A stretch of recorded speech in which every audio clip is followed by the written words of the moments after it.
in the background. Drop it.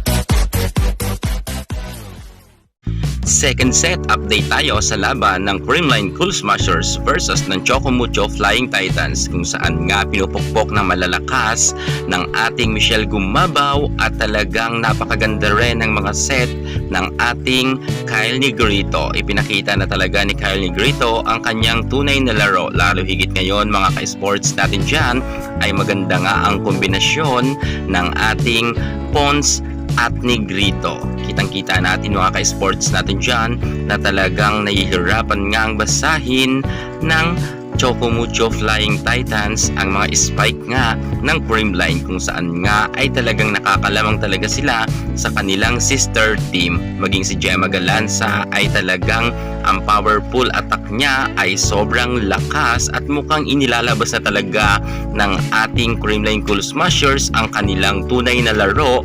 At narito na nga mga ka-sports, hindi natin inaasahan na talagang ganito pala kalupit ang nasabi nating Creamline Cool Smashers kahit wala nga Gia Morado de Guzman. Napapa-time out nga si Coach Dante Alinsunurin dahil nga sa sunod-sunod na puntos nga ng Creamline team.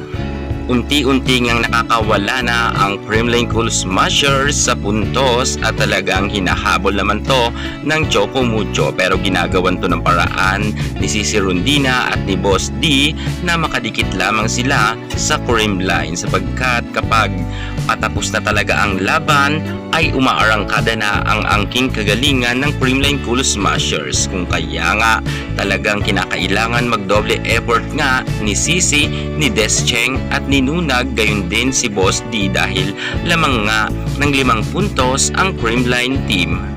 Mukhang napakalakas talaga ng Creamline kahit wala nga ang ating Gia Amazing, ay kitang-kita natin na pinahihirapan talaga nila ang kanilang sister team na Chocomucho, at hirap na hirap talaga sila dahil tinapos nga nila sa score na 16 at 25 at pabor nga yan sa Creamline Cool Smashers. Congratulations, panalo na nga ang Creamline.